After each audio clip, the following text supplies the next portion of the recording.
the fighting raged on. Germany's U-boats continued to sink Allied ships in the Atlantic. And as her armies retreated across France, they looted and laid waste.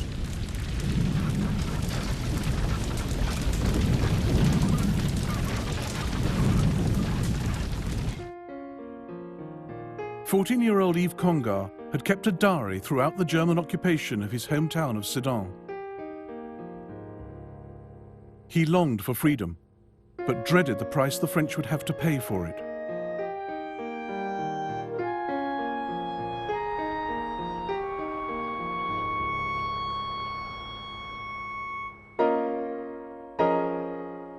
So here it is, the great moment we spent the last 4 years waiting, hoping, begging for, and yet it brings with it the horror of bombing, gas, fire, perhaps death.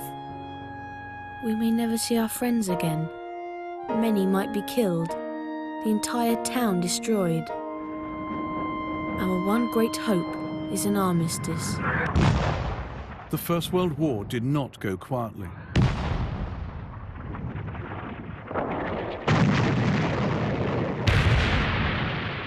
The final months were more lethal than the trench war of past years had been.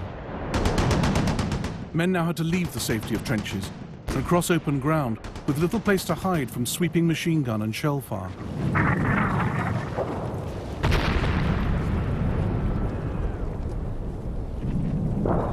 British casualties in autumn 1918 were higher than those exactly a year before, during the terrible Battle of Passchendaele, the epitome of trench slaughter.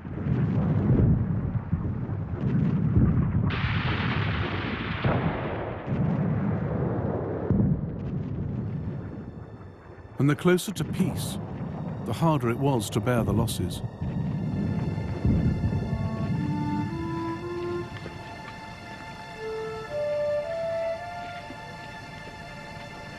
It was a slaughterhouse, just a mass of mangled flesh and blood. Bob's head was hanging off. You couldn't tell which was Harris and which was Kempton. What was left of them was in pieces. We knew the enemy was beaten. After 3 years in France and the end so near, Bob killed. Harris, who'd left a young bride, killed. Jimmy Fuchs, whose time was nearly up, killed. Kempton, who also was due for leave, killed. General Haig had seemed careless with his men's lives at the Battle of the Somme in 1916. Now he argued for stopping the war without a total defeat of the Germans.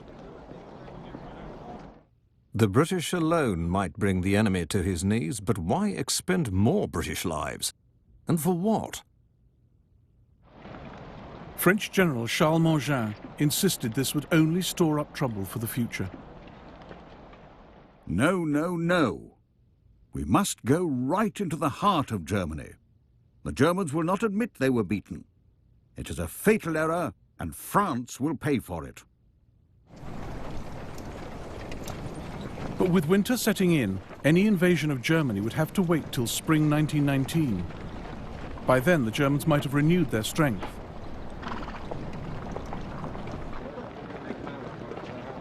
Marshal Foch believed France would get what she wanted by negotiation. No need to battle on to Berlin. So the Allies set out to achieve on paper what their armies had not done in the field: obtain Germany's unconditional surrender.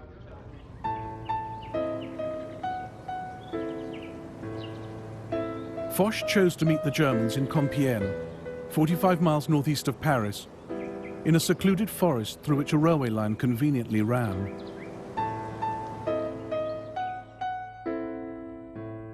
In his train on the 8th of November, Foch handed the armistice conditions to politician Matthias Erzberger, leader of the German delegation. Erzberger was visibly shaken by the terms Germany would have to accept just to obtain a ceasefire. Germany would have to evacuate Belgium and France, surrender her fleet, and pay compensation. The Allies would continue their blockade, disarm the Germans, and occupy the left bank of the Rhine. Germany was being forced to capitulate.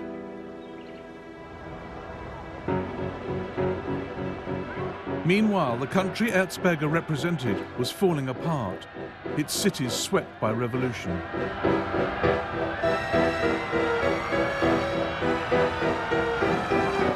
The German people, exhausted by war and hunger, wanted democracy in and the Kaiser out.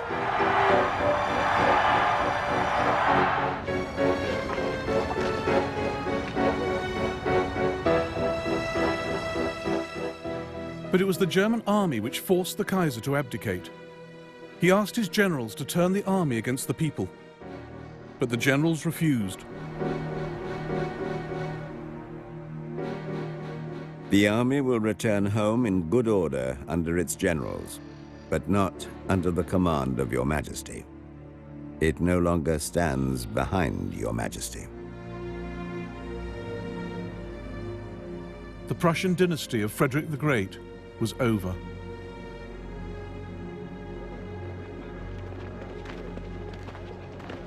The next day, the Kaiser slipped into exile in Holland. He would live long enough to hear that Germany had beaten France in 1940. He never accepted that in 1918, his army had been defeated. For 30 years, the army was my pride. Now, after 4.5 brilliant years of war, with unprecedented victories, it was brought down by a stab in the back from the dagger of the revolutionaries at the very moment when peace was within reach.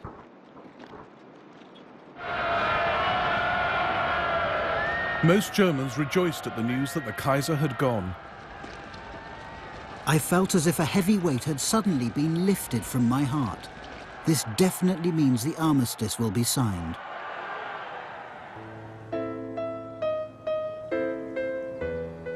Back in the forest at Compiègne, Erzberger now found himself representing the German Republic. At 5 a.m. on the 11th of November, he signed the armistice.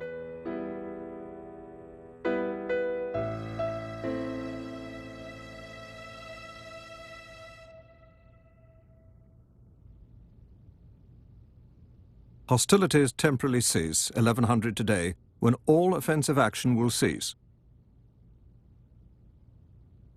Present outpost line to be maintained and no troops to pass east of it other than road, etc. reconnaissance and working parties. No conversation with enemy to be allowed.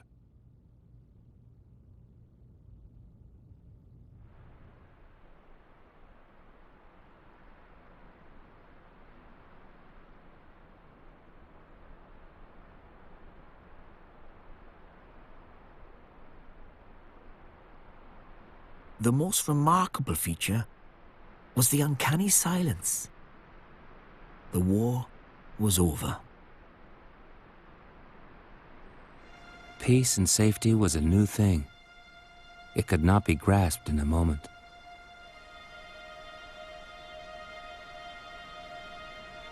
A dreadful blow. I was just beginning to enjoy it.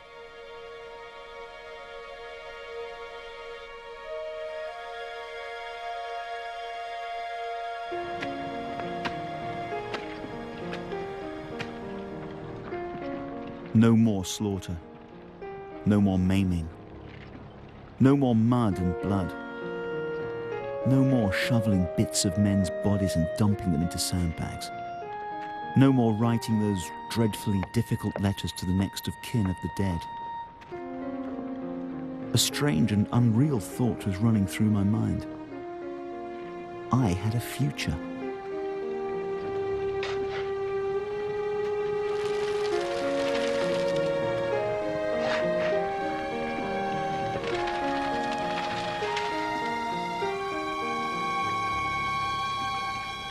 It was the 11th hour of the 11th day of the 11th month.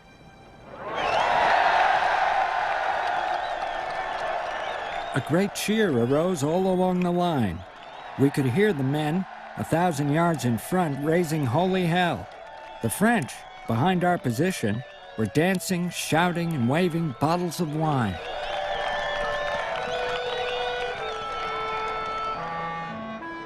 We were stupefied to see crowds of Boche running over to us between the minefields with their hands up and yelling like mad.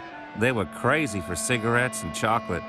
We had some burned rice that our boys wouldn't eat, and they fell on it like wolves.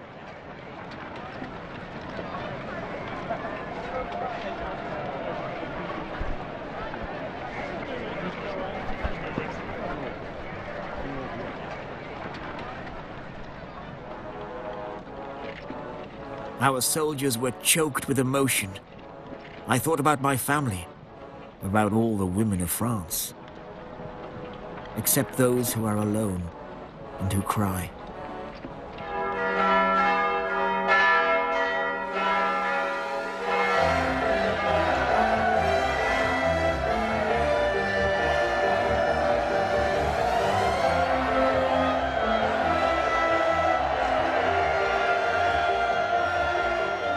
One great wave of joy swept round the world and found its way to every nook and cranny. No one was more delighted than our African soldiers, who cheered themselves hoarse. Everybody came out. Disabled old men, old women in slippers, and housewives leaving lunch on the stove. I wept with joy. 5,000 Indian soldiers lit their torches. The hilltops burst into fire with scores of bonfires.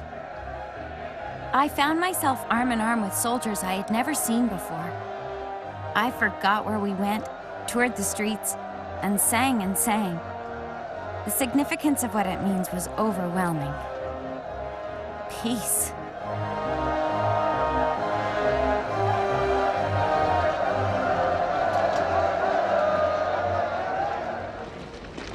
People whose lives were shaped by the war went home. People the world did not yet know.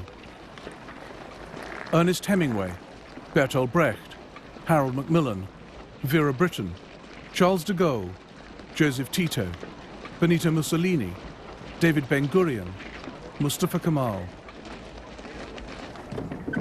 And one of the most insignificant of them all, for now, Adolf Hitler.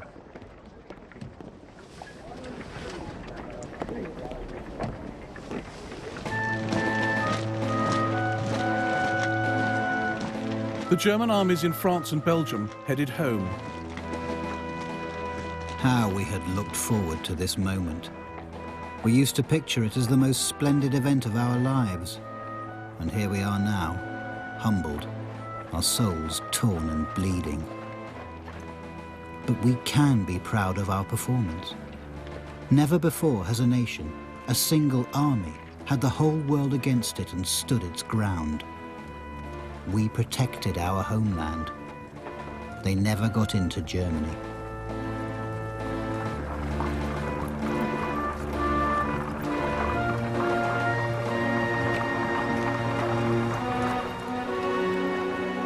In mid-December 1918, the first German troops arrived in Berlin.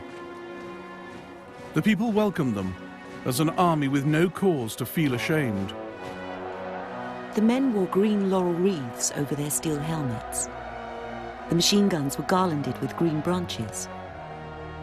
Many a soldier had a child or sweetheart on his flower-wreathed horse. A feeling of confidence, of fresh hope in the future, seems to have returned with the troops. Germany's new Republican Chancellor, Friedrich Ebert, reinforced the dangerous illusion that they had not been beaten in this war.